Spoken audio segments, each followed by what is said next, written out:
Hey, how y'all doing this great evening? So today I'm gonna talk about Justice Kai James. So this was a young man, 21 years old, at a Turner Job Corps in Albany, Georgia, June the 21st, 2026. I'm doing this video almost a month later.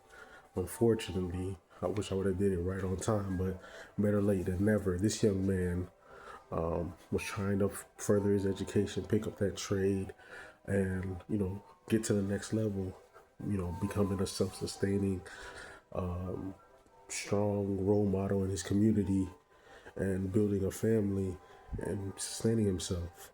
And instead, he was tragically, I must just call it straight up, lynched, hung right outside of the Albany Turner Job Corps Center. And for the past 6 years, ever since the George Floyd uprising, we've been seeing a bunch of suspicious lynchings in public view that nobody's even addressing for real. And this is just the latest one, and nobody's giving any real answers. There's been no update since that time period. There's been no update for real. The police is all on the hush hush. They talking about suspicious. No, bro, this is a lynching. This needs to be federal hate crime charges. All the cameras everywhere. I know y'all got some cameras that show where he was at, what happened. There's cameras at the job corps. There's cameras everywhere. They could pull up the cameras and they're everywhere. So you mean to tell me that y'all have all these cameras and y'all can't place that young man? They do curfew checks. They make sure you can't. They got security everywhere. Ain't no way. You come off campus, they gonna make sure they see your ass. They got overnight campus authority and everything, man. Everything. Nah, nah, nah. That's a full cover up right there. And word to Dick Gregory, y'all boys might need to check to see if he still got his organs and stuff in him, man. Word to Kendrick Johnson, for real. In sort of the same area. Remember that was also in Georgia, Valdosta, Georgia. This is not too far from Albany. Same area. 13 years later. Nah, man, this smells funny. It stinks, man. And we've been seeing just this all out assault. You've been seeing the resurgence step by step. So it started from the police, the adults, now the rank and file kids are outwardly attacking our youth, man. And or the adults got that young man and lynched him, man. This is horrible. This is horrible. We already know it was a lynching. We're just gonna call it. We're gonna make it plain. This is a lynching. This needs to be investigated, and justice needs to be served. And honestly, we need to get organized. This is why I'm so critical of what the fuck is out right now. At the same time that all of this stuff is going on, what's out when it comes to representation of us? Bullshit music. No music representing what's going on right now. But I digress, man. And our response ain't strong. Like I said before, I get it. We're scared. The people are scared. But man, bravery isn't the absence of fear. It's standing on two in spite of the fear. It's powering through it. It's seeing what the fear really is. What's the fear?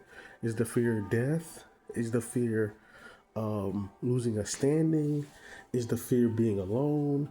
Is the fear, you know what I'm saying? You can't, live in fear. You gotta power through that, or realize that it's false evidence appearing real. And the fear is just that, false evidence appearing real. Everything that they have in this 3D world is just false evidence appearing real for us to be in this illusion. Because that's all it is. All of this fear is just an illusion. It's an illusion to keep us in a certain state, to keep us in a perpetual state of fear, so that we can be harmed, that we can be disorganized, and that this can continue without anything being done to stop it. But the minute you overcome and break that fear and lose that fear, beautiful things happen. We lost the fear a little bit during the uprising. We lost it during the Montgomery brawl.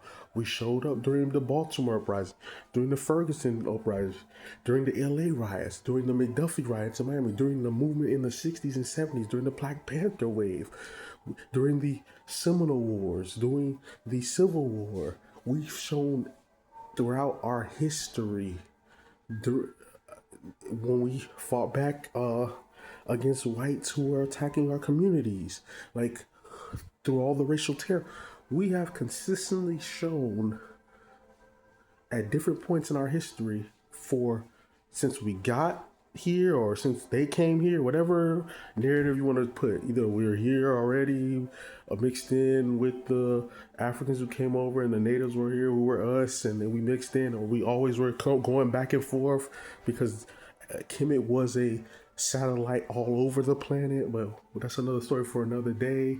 And then there are already original Americans here who were dark skinned, and then the Africans who came in by way of slavery and the slave ships who intermixed with the natives, and that's another story for another day. Or the Moors and all of that, the FBA wave. But we're gonna bring it back home. So with all of this, with everything, man, everything that's going on, I just say that we need to be organized, man, more than ever. We need to come to a codification and really get serious about being serious. Like, hey, man, it's this time out for all this partying shit. It's time out for all this itchy all this little fucking bullshit, man. How are we going to be free and live the God life that God was meant for us to have? How are we going to live in a frequency of maintaining a high vibrational state in ourselves and then reflecting that onto the environment and the reality itself? What are we going to do to maintain, manifest, and be that for not just now, but for all time? How are we going to stop white supremacy? That's what it comes down to. Because why does this keep happening? Because we haven't defeated white supremacy. The minute we do that, everything else ends. We're back. It's back, and it's not by having sex with them. It's not by giving them a hug. It's not by being the black friend. It's not by drinking the poison of Western civilization with all this intersectionality and all this. It's not by none of that.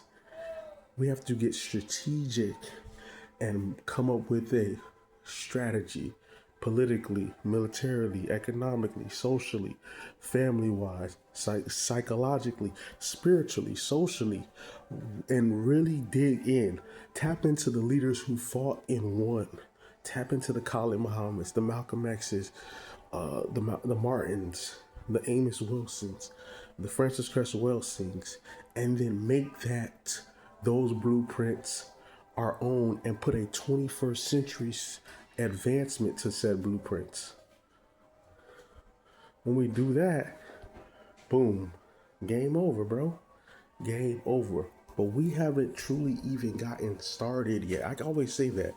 We really haven't even gotten started yet.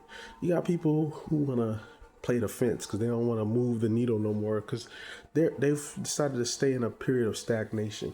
But that stagnation is ending, bro. There's real shit going on. Like the Justice Kai James situation right now.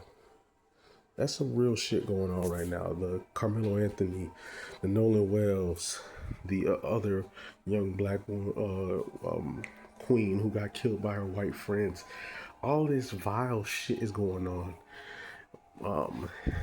And our response has been absolutely weak.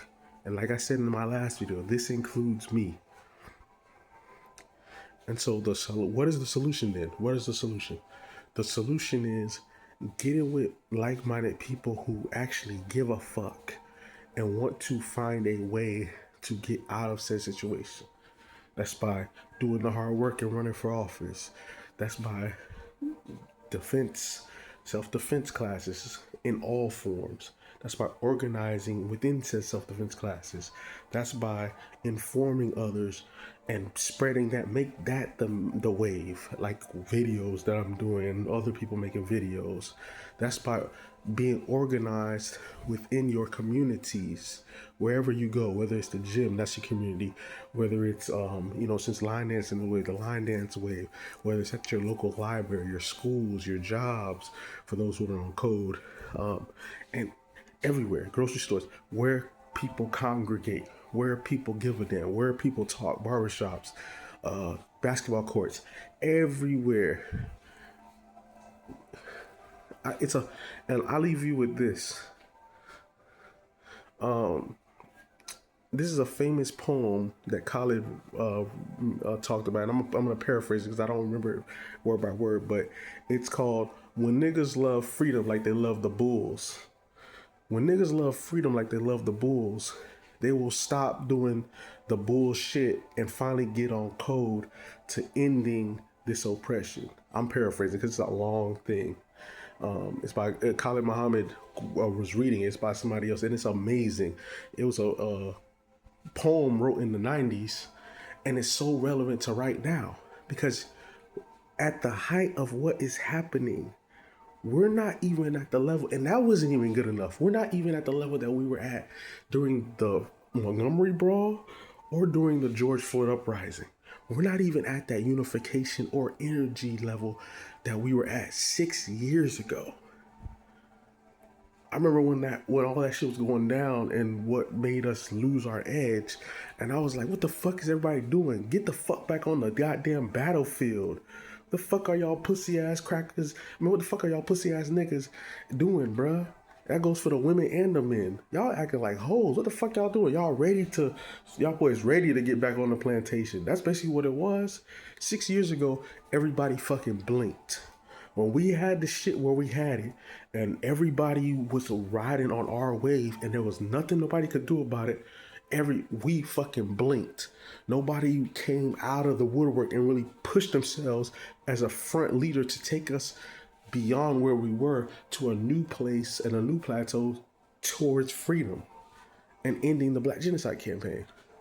And so the result was the enemy, the empire, striking back and us being completely reversed out of said position. And so now we're at a point where we have to re-hulk up. We got to re-hulk up. We have to re-energize, get back to that energy collectively that we showed during the Georgia uprising energy. It wasn't even just us kicking ass and being up white folks and handling the police and this and that. Beyond even that, not even just that, I don't give a. That's already going to happen. We already are going to win once we turn it on. That's why the cracker is so hell bent and spends trillions, not millions or thousands or billions. The cracker spends trillions making sure that the divide and conquer always wins. So what was the goal? Oh, sorry. What's up, lady? Hey. So what was the goal? The goal was right now for us to not be unified. If we're not unified, then what can they do? They could play off the generational wars. They can have the Z's attacking the X's, X's attacking the millennials, millennials attacking the baby boomers. During the uprising, like what was shown during the Montgomery Brawl, everybody was on code. There was no intergenerational fighting. Then what else do they do? Gender wars. The gender wars has been the number one thing that has kept us in line for so long. Number one, they have a built-in army called feminism.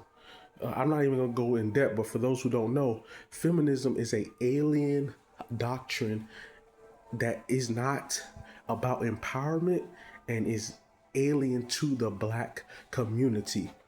It's from the white folks, the white female slave master. Read the book. It was her property too. Read about Margaret Sanger and her plans on creating feminism and how she was going to use that to depopulate the Black community. Read these. Read Gloria Steinem, who was a CIA agent, and they used that to co-opt the Black Power movement and destroy the traditional Black family structure in the community. Read these things before you just jump on some shit. But I digress. I'm gonna get off of that. I don't need to go on a tangent when it comes to that because the focus needs to be the focus right now. If we stay on code and don't allow outsiders to dictate what we do, the game is won. Checkmate. And if we continue to go forward, don't get sideswiped by bullshit shit, don't get pitfalled, we take over. If we continue to elevate, regardless of what they do, regardless of what they use, we take over. We're not gonna let no money stop us. That's another thing too. They'll try to buy off people. That's not gonna stop us, because if we win the whole thing, we own the money. That's another thing too. Think bigger. Everybody thinking so fucking small. If we're in charge, we control the money because we're the group in charge. So we own the money. No more deaths. No more mistreatment because we're in charge. We set the rules. If we do that, we're in charge. No more injustice happening to a Carmelo, to the young boys, to the Nolans, to the Carmelos, to the Justice Kai Jameses of the world. R.I.P. young man. I'm gonna just leave it off like that. Because I don't want to go on a tangent and go off the main reason of me making this video. So I'm gonna leave it off like that. Justice for Justice Kai James, the young man who was killed in Albany, Georgia, right outside of his Turner Job Corps that he attended. And based upon everything that I know, everything that's been going on, hell, Ahmaud Arbery in Georgia, all of that shit that's been going on, that was a fucking lynching, bro. That's all that was. That was a fucking lynching. And we ain't finna even play these fucking games right now. We just gonna leave it off like that. We need to cut this shit out, man, for real. Nothing else divide us. Don't let classism, no boule shit, your job, no fucking gender warring, no damn music, movies, you're being a bedwitch or a bedbuck, trying to interracially date, you being a part of the LGBTPZ community. None of that shit should stop you from being on code with your blackness. But because of all of the poison, everything I just mentioned is an alien doctrine. No shade on nobody. But everything I just mentioned is an alien doctrine, poison designed to co-opt the community. So those who are of goodwill, who understand that, who know they want to do better and just want this shit to end, y'all stay on code. Organize. Create solutions. Change the game. And this shit will be won, man. Easily. One of the greatest moments I saw was in 2020 when we was all on code, man. That is the most beautiful era that I saw. For a whole month, I saw black women making sure brothers they didn't even know had water. Hey, you good? Giving them water. I saw black men making sure sisters was good, holding them down, wiping their face off. Brothers wiping those sisters' face off, vice versa. It was a sight to behold. It was the greatest. Damn, just us kicking ass. Us showing the togetherness already we won already. It was already, once they did that, and I know the ruling class saw the same thing. Once we did that, it was already a win. I was like, oh, we about to take the planet back. And everybody was falling in line. You go back and y'all, I know there's recorders and stuff like, go back and watch the news. Go back and sense the energy of back then. Everybody knew, oh shit, what these niggas about to do. Oh, damn, because if we had just declared, like, you know what, fuck all this shit, we about to ride, and we ain't gonna stop till this shit is ours, it would have been game time. It would have been game time. It would have been it would have been checkmate. It would have been game time, bro. It would have been super up, and nobody could have stopped us. Not the fucking military, not the police, none of that. Nothing would have stopped us, because our togetherness would have been so strikingly resilient, and our resolve would have been so clean, they would have had to come to the negotiating table. Okay, what's gonna get us to stop this? Reparations, end the black genocide campaign, and justice for all those who've been harmed, and making sure that shit never happens again, and us making sure that we have a power dynamic so that we are in control of our own destiny. That's where you then set those terms at. But we didn't have a strategy, we didn't have an organization, we didn't have a program, we didn't have leadership. And so the result was nothing. And the continuation of what happened 6 years ago, because we were not organized and everybody was playing, and people were scared and fear kicked in, and there we go. So, but let us get justice and the truth to come out when it comes to the Justice James incident. Make sure that the truth comes out, and those who are responsible be brought to justice. I'm putting that out to the universe. So I'm gonna leave it off like that. Y'all like, share, subscribe, and watch my videos, man. Appreciate y'all.